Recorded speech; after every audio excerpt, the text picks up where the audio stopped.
Okay, what questions do y'all have about the course, the content, etc.?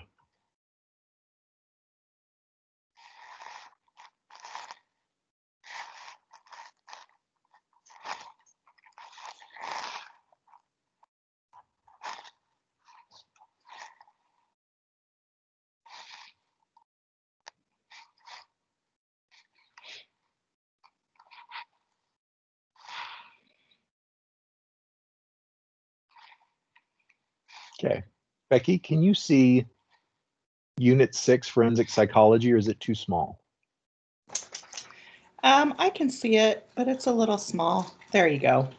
Okay, is that better? Yep. Okay, thank you.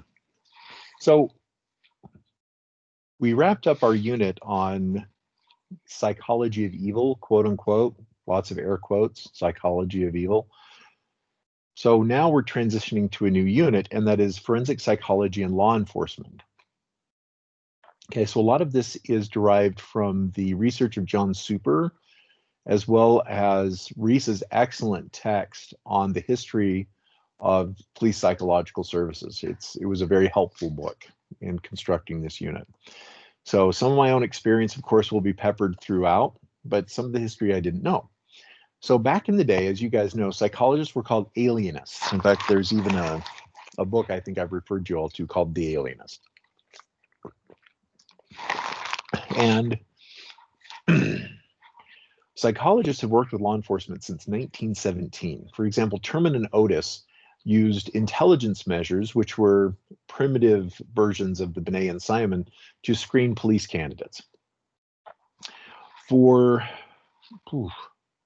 a long time, police were basically organized thugs, that police work was not necessarily a prestigious profession or career.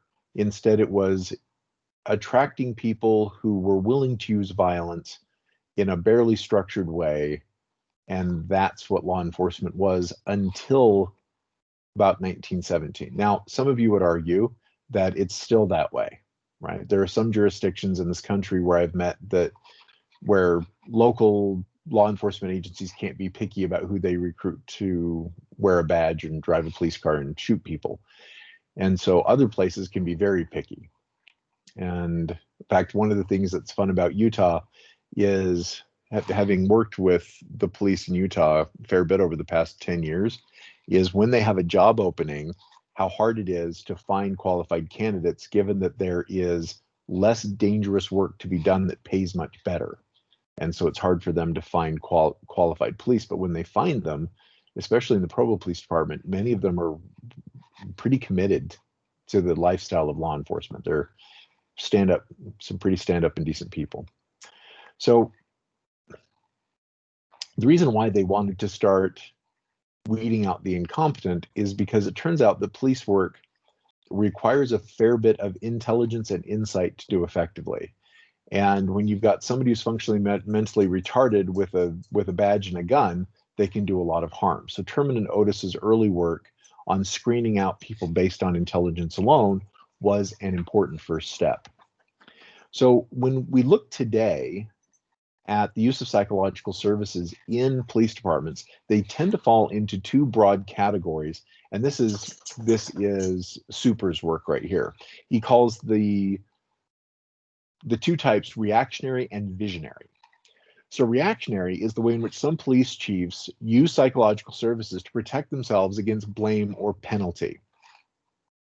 Basically, the chiefs of police or the mayors are covering their asses against the behavior or around the behavior of the officers. So therefore, they tend to relate to the person providing psychological services in a particular way. And that is, it's usually more demanding. Psychologists who work with reactionary mayors or chiefs of police are typically far less happy. Their job security is less and their morale is far lower. Then there are those chiefs of police or mayors that are visionary. These are people who get what psych services can offer to assist the department in fulfilling its mission to protect and serve, right? And so those psychologists working for visionary chiefs of police tend to have a much higher morale. Their job security is greater. Their life satisfaction or professional satisfaction is greater. So psychological evaluations are commonly, but not universally, used in private security, federal law enforcement, armed services, and nuclear power job. So oh boy, I tell you.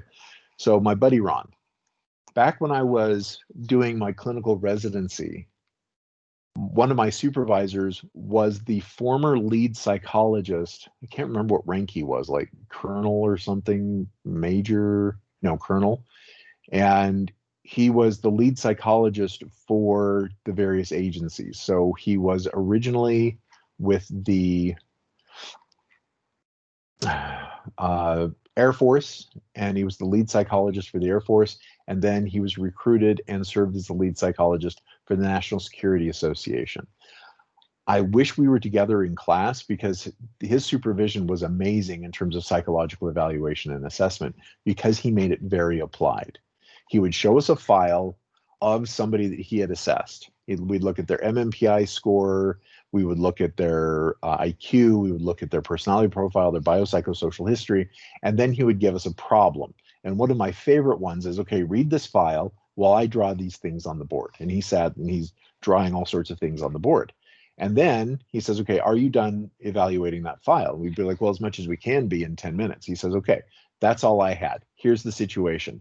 The person whose files you've just read is in this apartment that I've drawn on this board. He's got this weapon and he's got it on his ex-wife and 2 children, and he's threatening to kill them. Based on what you know in that file, what can you do to save their lives? Right? And what was particularly interesting with Ron is it wasn't save their lives as in the ex-wife and kids. It was everybody's life, including the gunman's. Okay, what can you do to save their lives? It was really intense being supervised by him because he showed the ways in which psychological evaluations can, and he argued should be, readily, imminently applicable to the people that you are working with or who are serving under you in these capacities. So pretty cool stuff, right? So psychological evaluations, though, Ron set a really high bar, and Colonel Ron did. And so with that bar set so high, I am now almost always grossly displeased by the way in which my colleagues in police psychology undertake the practice of evaluation. It has become perfunctory. It has become, you've got a board psychologist, okay, do this measure, here's the biopsychosocial, we're just jumping through hoops here. And it pains me because there's so much more a psychologist who is focused and dedicated and sees the whole picture could get. Like I was thinking of a situation 4 years ago when I'm reading through the evaluation of a particular officer, a psychological profile of a particular officer. And it was done perfunctorily, meaning that the psychologist who did the original evaluation just did it to jump through the hoops. So I sat down with this officer and really got to know him well.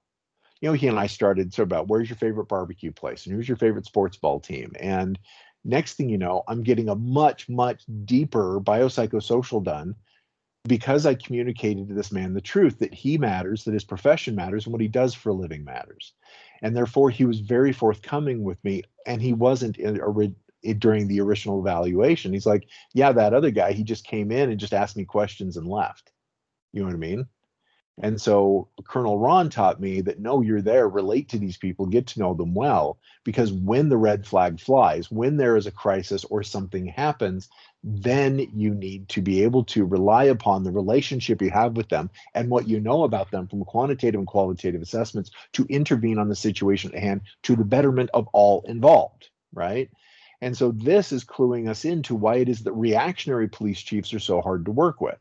Because a reactionary chief wants to keep their lives simple. So if an officer is a problem, a reactionary chief wants them gone. A visionary chief wants them rehabilitated and wants to take what strengths they have to the betterment of the office, to the police department, and to the betterment of the community. Okay. So for those of you who will go on to become police psychologists, I hope you will remember this. It's not perfunctory. It's not just a box to check. These people matter. Get to know them as well as you can in the limited time you have, because you never know when that relationship you establish with them, when that tenuous rapport might come in handy to save a job or save a life. So Broadly, there are two types of roles psychologists play within police departments, and those two are consultant and staff member. Okay. So on the one hand, the kinds of jobs duties they do as a consultant and as a staff member look a lot alike. On the other hand, their relationship with the police department is qualitatively quite different from one another. So consulting psychologists are those who contract with the department for a particular purpose for a particular delimited time. They are not on the staff of the police department. Okay. By the way, Natalie, have you logged on yet? Yes, I'm here. Excellent. Would you remind me about 10 till to answer your question? Because I think it applies to a lot of people in the class. Oh, Your okay. question about internships. Sure. Okay, thank you. Mhm. Okay, so consulting psychologists, like, we have this problem going on in the police department. We need a psychologist to come in and intervene. So we're going to hire a psychologist for this purpose, for this period of time, and this period of time only. Okay, so like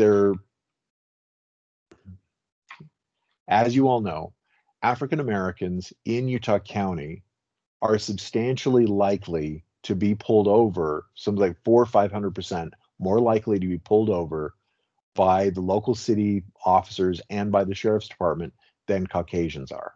Okay. Latinos are only about 20% more likely to be pulled over. But with African Americans, it's a huge difference. Okay. And so why? What's going on? Well, then the police department hires a psychologist to come in and try to figure out what's going on with the officers in Utah County. By the way, the officers in Utah County aren't alone or unique because it's a common phenomenon in predominantly white neighborhoods and predominantly white cities throughout the country.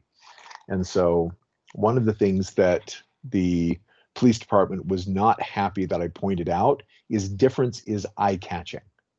And what catches our attention, we're more likely to act on than what does not catch our attention.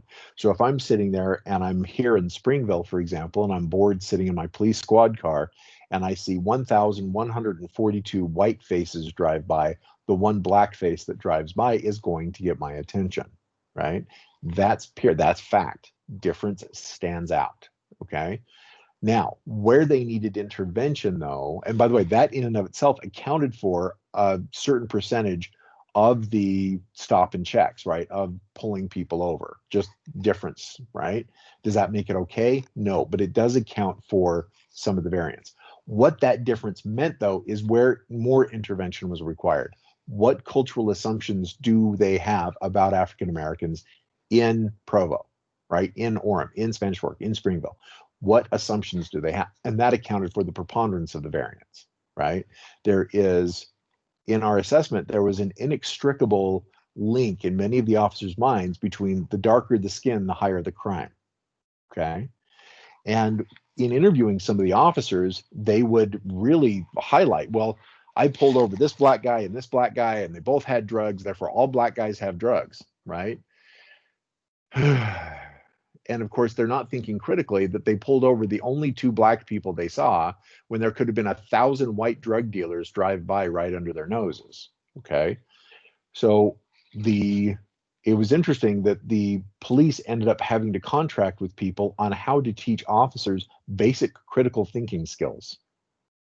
And those basic critical thinking skills could easily be applied to issues around race in this particular society.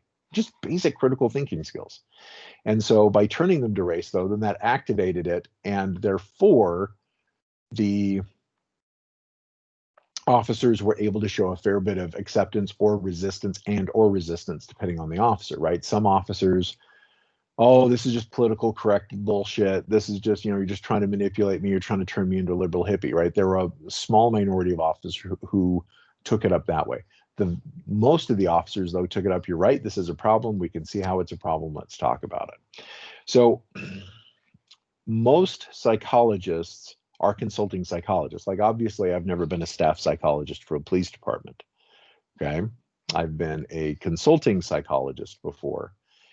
And so therefore I have my own office, my own malpractice assurance, et cetera. And my office is away from the police department headquarters. Now, I may be given a space within the police department to work for the duration of the contract, and that's it. So one of the things, though, that I found is in my consulting gigs, because I am observed and interpreted as an outsider, which I am, officers are more likely to trust me than they are somebody in-house. I have no allegiances, I have no loyalties, my records are kept off of the police department grounds. Like, there is a greater chance that I'm safe given that I'm an outsider. Now, as some of you are thinking, it's also a double-edged sword. Because I'm an outsider, there are certain forms of resistance with certain officers that I need to overcome. Because some people are like, you don't get it, you're just some psychologist, you're not one of us, right?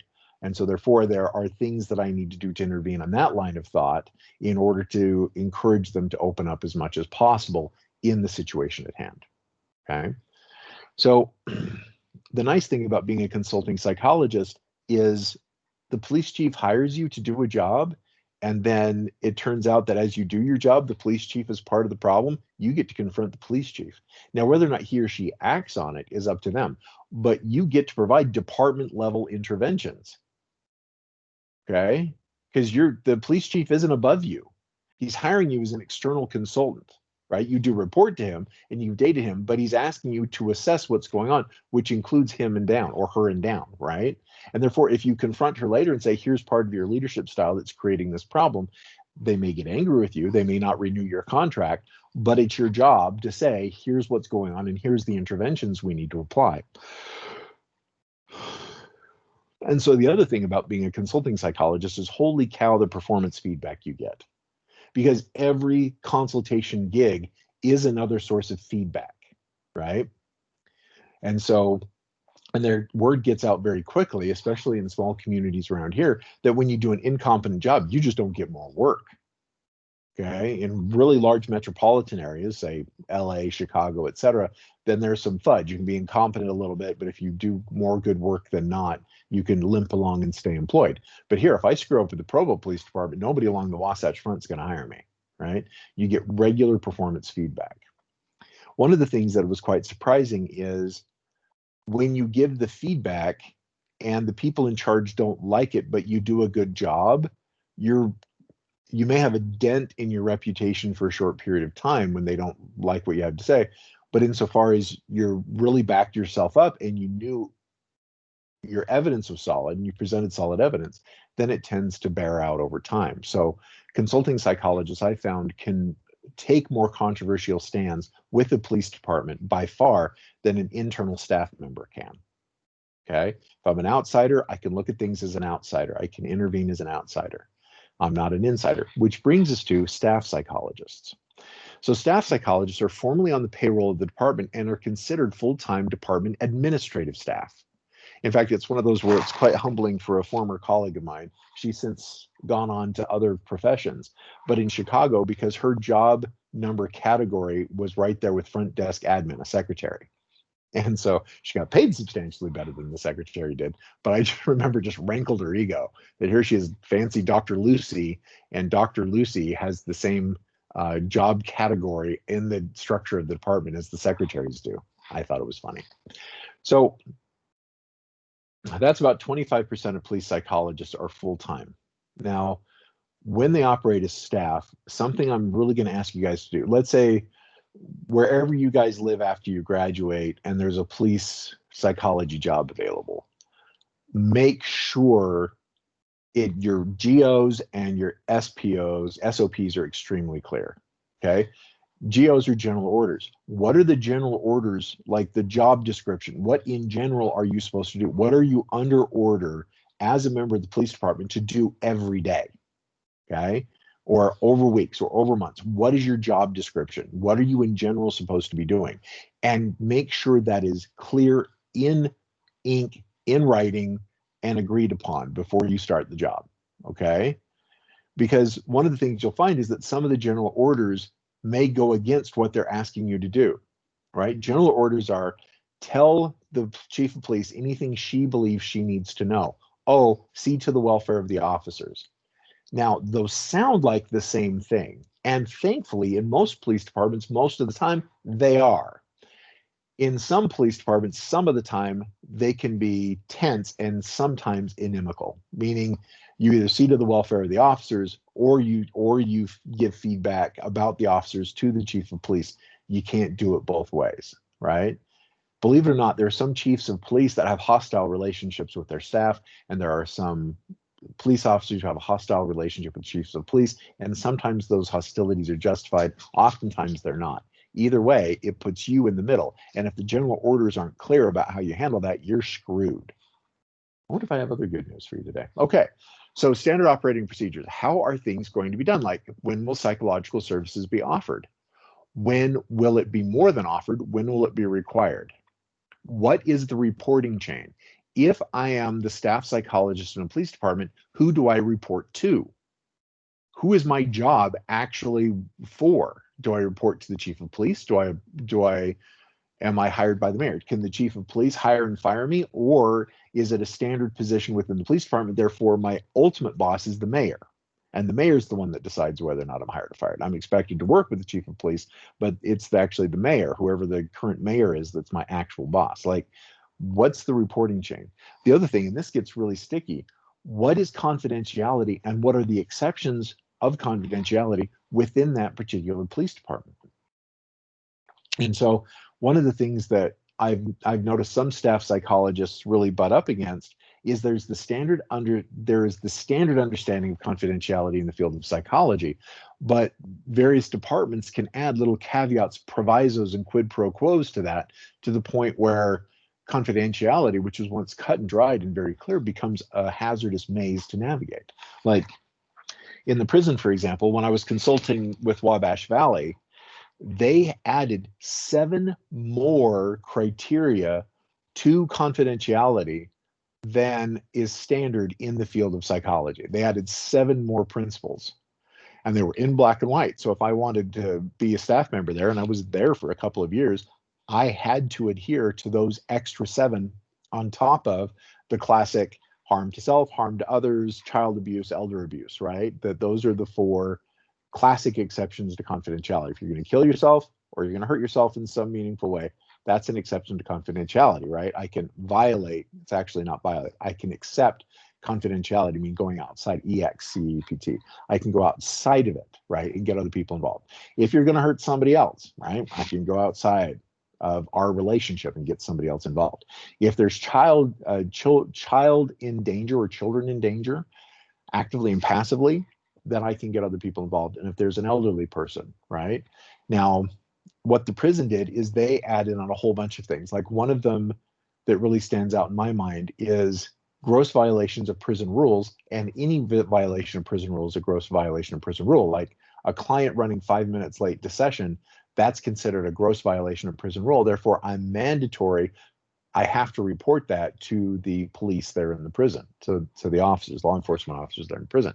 Another one is smuggling. If I have any indication that somebody's smuggling things in, I am mandated to report that to the police officers. So the list was quite extensive. I knew going in, I didn't like it. However, I did it. And then one of the things I advised before I left is you guys need to change some of these things. Not that they listened to me. Okay, so how to deal with extra departmental organizations. Okay, so how am I as a police psychologist going to work with DCFS, the Division of Child and Family Services, right, or Child Protective Services? How am I going to work with the courts?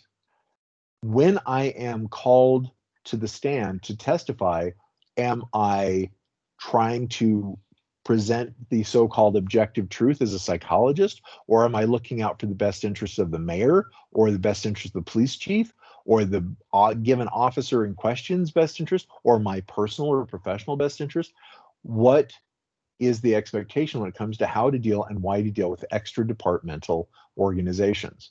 Okay, because you can get into a lot of trouble by approaching certain professional relationships in a certain way, not knowing that in that meeting you are representing the department and that you're representing the department in a particular way and to particular ends without them telling you that that's what you're doing.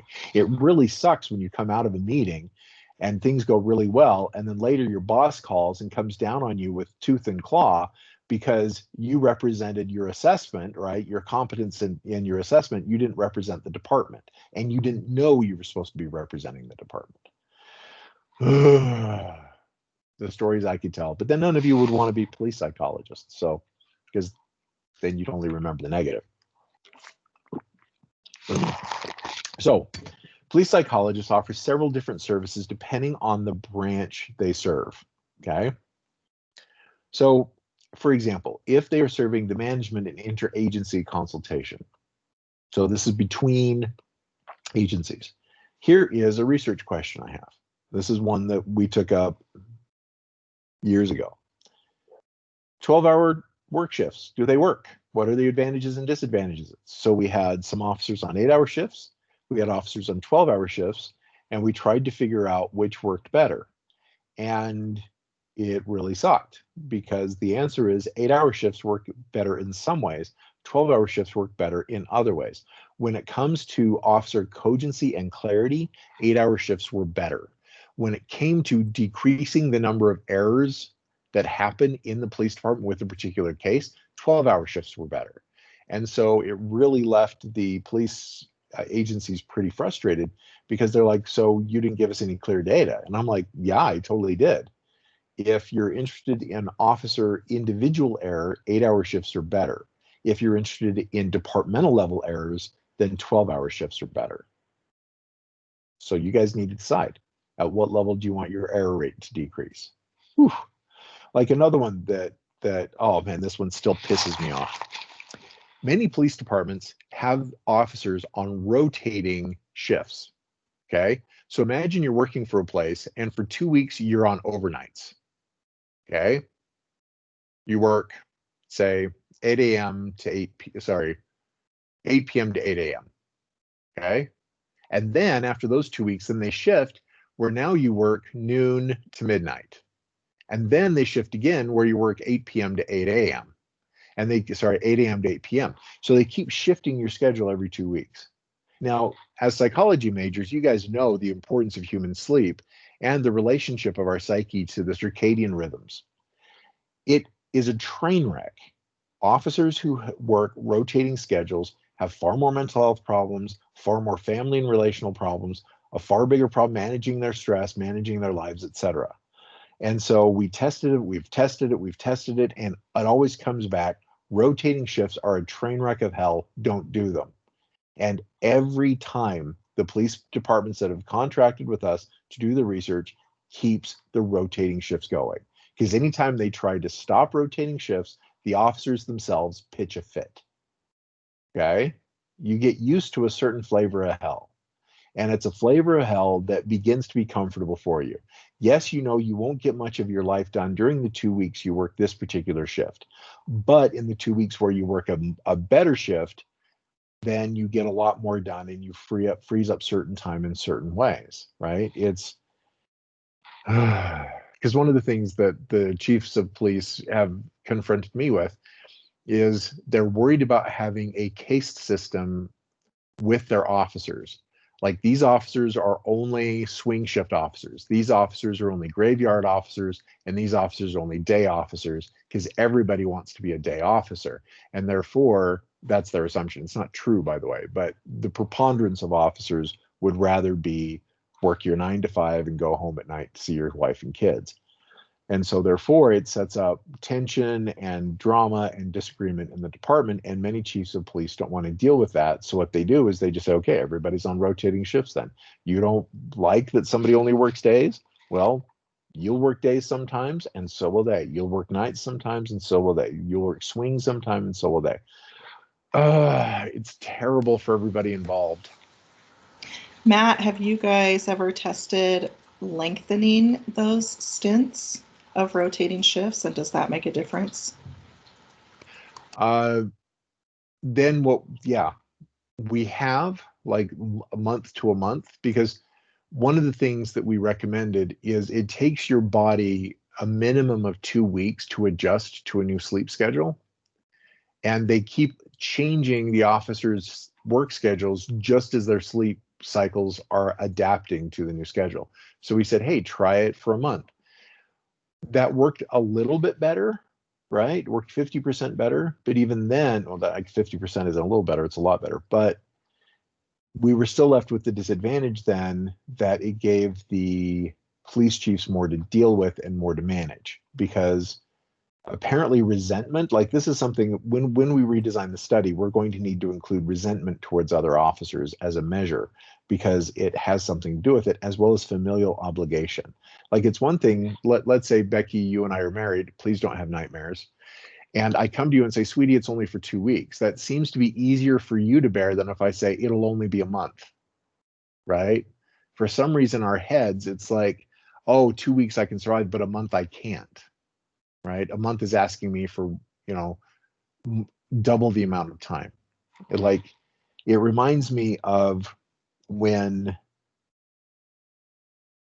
Dairy Queen, in competition with Wendy's and McDonald's, released a third of a pound burger.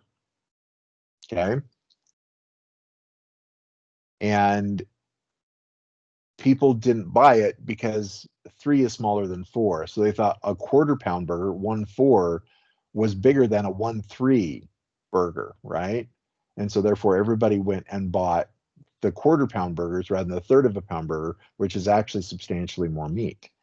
And so it's that same thing where people are like, okay, well, actually, you're right. It's a little different, but it's that same kind of short-sighted thinking of, but if I have a month, then I'm going to be healthier and happier for 2 of the weeks of the month, rather than constantly miserable because my sleep pattern never catches up to my work schedule, right? Rather than thinking, okay, at least I'll have 2 weeks where I can be adjusted, 2 weeks where I won't be depressed and anxious and stressed out of my mind. Instead, it's I will keep the stressful structure all the time rather than have some stress reprieve. So more study can be done. Maybe a police department will hire me to study this. In that case, we will.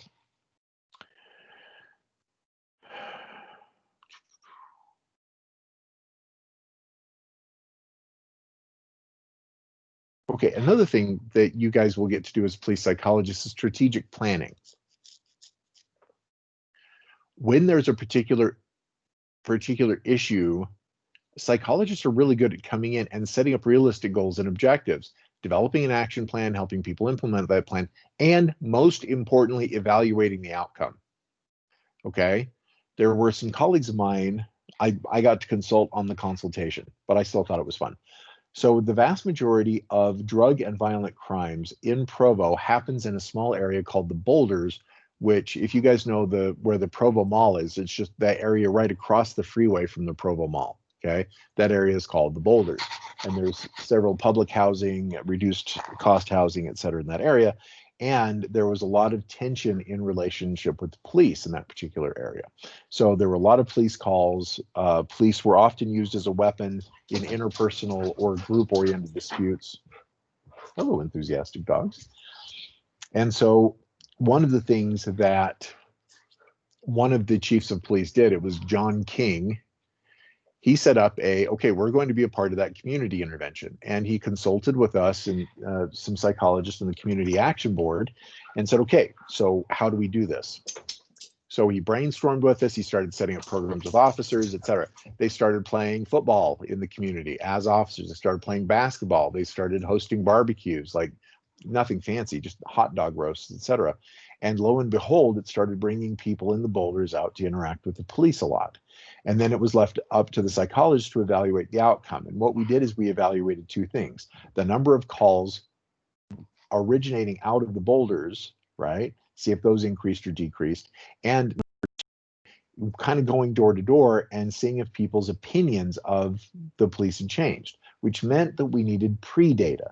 So before the officers really stepped up the programming intensely, we started doing random surveys throughout that particular area about how people, to what degree did they trust or distrust the police, right? And we found that police distrust was actually remarkably high. After a couple of years of the barbecues and basketball games, et cetera, it slowly shifted where more residents of the Boulders on average trusted the police than distrusted them.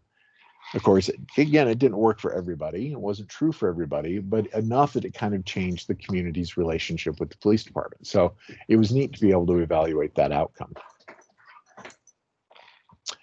Okay, So one of the things that psychologists spend a lot of their time doing is pre-employment psychological assessment services. Okay.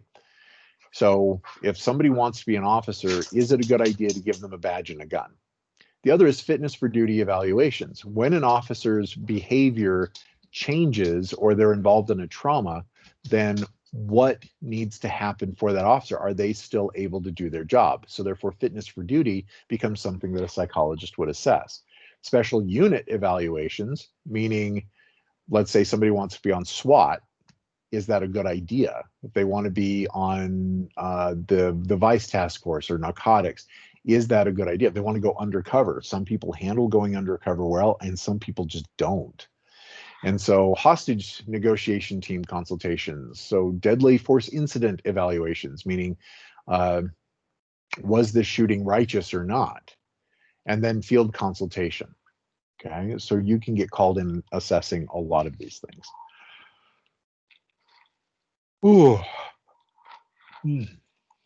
So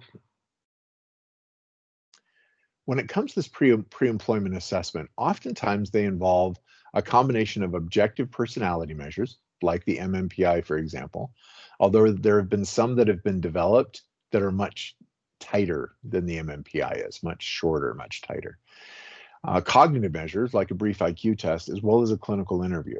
And there are structured and unstructured clinical interviews. So there's some that are published that your police department will have, or that if you're a consulting psychologist, you can purchase, that goes through and helps you ask the right sort of questions that might help distinguish a little bit from between somebody who would be an effective officer to a less effective officer. Okay. So there have been lawsuits over this, though. As we say right here, this is very controversial and has potentials for lots of lawsuits due to ADA and EEO laws. So Americans with Disability Acts and Equal Employment Opportunity Acts. Okay. So if I am giving an assessment and somebody is cognitively disabled in certain ways, and they're cognitively disabled in certain ways, and I do not hire them, I have violated the American with Disabilities Act. Okay. If it turns out they have a personality type that predicts bad things or less ideal things in law enforcement, then that's not true equal employment, right? That they had a strike against them before they even applied and they didn't even know it. So one of the things to insist on, if you're a consulting psychologist or staff psychologist, and by the way, if you're a staff psychologist, you'll probably have to create this, is the writing that articulates the abilities that the officers must have or should have to confidently do their job. Basically, what exactly are you assessing? Because if you have that written out, we are assessing for these characteristics that predict better performance as officers, and for these kinds of abilities, you need to be able to complete these following tasks. Then you won't get ADA or EEO sued. Okay, for example, I may be very strong, I work out every day, but at the same time, I have a pretty bad degenerative disc disease. So although I can lift weights for 30 minutes and I can do so very competently and I can lift pretty heavy, that doesn't mean that I can have a job lifting all day that would just exacerbate and inflame my injuries, right? So if I'm applying for a job and it says, not only must you be able to lift X and Y amount of weights, you must be able to do it for a certain period of time, right? And I apply for the job, I may be able to lift plenty of weight, but I can't do it for very long because of my degenerative back condition. So therefore, they would need to exclude me from that position, right? Because I can't do it, or at least not without exacerbating ongoing issues or injuries. So therefore, it's not an ADA or EEO issue. This job requires you do this thing, right? Imagine, for example, part of the job description is ability to communicate bilingually, meaning, and they specify, you must be able to speak English and you must be able to speak Spanish, for example. And an officer applies who can cognitively barely understand English, let alone Spanish. The job description is written out that they need to be able to do both. So therefore, it's not an ADA EEO issue, it's the fact that they're not bilingual, right? If they need to be able to look down the sights of their service weapon and they're blind, then that's not an AAEEO issue or an ADA issue. It's written into the job description. You need to be able to do this thing. So if the psychologist finds a problem that should prevent employment, but isn't directly specified in the department policy, the psychologist cannot mention it in their report. It's so frustrating to have your hands tied like this, where the descriptors for the job are written out, you've got it in black and white, and you're interviewing somebody and you've got red flags going off. The last person you want with a badge and a gun is this person, but all of your evaluation on that side has nothing to do with the job as written. You get to say nothing. And you get to help facilitate the hiring of somebody that you know is a train wreck going in. Now, as a consulting psychologist, you're kind of helpless. What you can say is you guys really need to rewrite your criteria, right? If you're a staff psychologist, hopefully the chief of police, et cetera, will listen to you and say, look, remember Officer Pyle, who was involved in all of these horrific incidents? Here is what Officer Pyle did. Here's how we can measure it psychologically. And let's make sure we add that into the list of things on our description, in our criteria up front, so we have a smaller chance of having an Officer Pyle on our staff in the future. Okay, I hope this makes sense. Okay, so we'll get into the lawsuits on, I think today's Wednesday. We'll get into the lawsuits about this on Friday. So in the meantime, I wanted to answer Natalie's question about internships.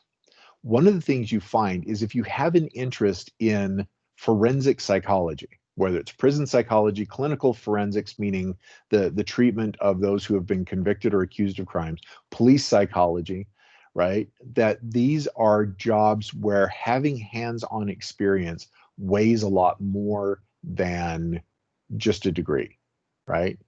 Now, you still need the degree in order to get the credentials and qualifications to have these jobs. But at the same time, though, what really brings you the street cred, then this is both in terms of getting into graduate school as well as future employment, is having these experiences. So in terms of internships, meaning experiences you can get while still at the undergraduate level. One of the things that I encourage students to do, for example, if they're interested in police psychology, is to call their local police department and talk to the human resources director and find out, do they have internships available? And if so, what are they? If they don't, many times our students here at UVU end up creating those experiences. For example, one of my former students would go on ride-alongs with a police precinct up farther north. And when they went on ride-alongs, she came to get to know the officers and the command staff quite well, and she ended up creating an internship for herself of being somebody who was like a I don't want to call her a mental health expert, but the person who can have hard conversations with people, like somebody who would help kind of go in and diffuse not life or death situations, but like if there's a mentally ill suspect, et cetera. Many officers don't have really good interpersonal skills. And so she would be the one that created, 10 hours a week, she'd go on ride-alongs and help the officers out. And when it was violent, she would not be in the situation, but if it wasn't, she'd be there and kind of helping. Another thing I would like you guys to consider is ask them about the victim advocacy program, and if you can volunteer with the victims advocacy program. My experience is victim advocacy is a life-changing experience. Okay, it is really, wow, yeah, it really helps you deeply appreciate the struggles of what a lot of people go through. Now, let's say you're not necessarily interested in a police internship, right? There are other kinds of internships I'd like you to experience or encourage you to think about. For example, the Children's Justice Center here in Provo, it overlaps a lot with my forensic interests, where you actually get to work with kids who are at risk, kids who are abused, et cetera. You get to help support process groups. You get to support activities with these kids. The Family Justice Center here in Provo is really involved in trying to help, especially poor families, cope, survive, overcome, get their feet underneath them, provide them with resources. And so I was on the board of directors for the Family Justice Center for, 4 years? And it was very meaningful. I kind of wish I still was, but I'm I'm juggling 12 torches right now as is. And so in terms of other internships, many of my students end up with paid internships in their business, in their place of business. So they're already employed, like especially if they're employed in human resources, then the professor teaching the internship class as well as the internship coordinator for the college helps turn a job into an internship. And so several of my I used to teach the internship class back in the day, and several of my former students actually found themselves getting promoted up the ladder, like at doTERRA and some software companies and some sales jobs, etc., because they did an internship that was for like executive training and things like that. So those are some ideas I would throw out. So at the university, they do have the internship coordinator. Who that is, I don't know off the top of my head. I didn't have a chance to look, but Google is your friend. UVU Behavioral Sciences Internship Coordinator, or UVU College of Humanities and Social Sciences Internship Coordinator. You're making a squeaky noise. And so go ahead, look up who that person is. Oftentimes for a back to faculty member. I think the person teaching internship right now is Chris Anderson. And so I would talk to Dr. Anderson about what possibilities for internships he's seen and what he would recommend. So Natalie, while I've got you here, what questions about internships do you have? I had just been talking to, I don't know if you want to call him counselor, about my registering for next semester and just what I was wanting to do. He told me an internship would be good to try and find. And I just didn't know anything about how to go about doing that. And so I could probably contact him too. Okay, I may or may not have I may or may not have any ideas. What is it that you want to do? Well, I'm wanting to more go into clinical psychology, but honestly, I'm not 100% sure yet. Okay, so okay, it's really hard to get like therapy internships because therapy is extremely confidential. Okay, so something I've had undergraduate students work with me before at the clinic at night. I know you're clear up in South Jordan, so this might not work with you, but they don't necessarily help with individual therapy much, but they can come and help with group therapy. They can help do some case management work. It's like therapy light to get their feet wet. Okay. Now, if they're in the Sub-C program, then I can often assign them clients, and I actually assign and supervise them running groups. And so, but that's if they're in the Sub-C program. Okay. Well, thank you. So, yep. Also look at whatever like RTCs, residential treatment centers, rehabs, et cetera, you have in your area, and just say, hey, I'm an undergraduate. I am able to commit 10 hours a week to volunteer in your place, right? And then if you make that agreement, you need to stick with it. I've had some former interns really burn bridges with me and with my organizations when they agree for a semester and they get their internship hours and disappear. Right. Yeah, I've thought about that. Okay, so I'm glad you've thought about it. And again, matcha green tea, extra scoop of matcha. Okay. Thank you. Okay. Other questions, guys?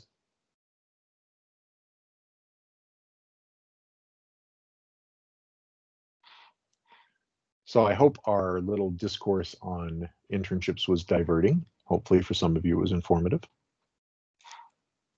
What was it called again? What was what called again? The internship, the place you were just talking about. The family, what was it? Oh, the Family Justice Center.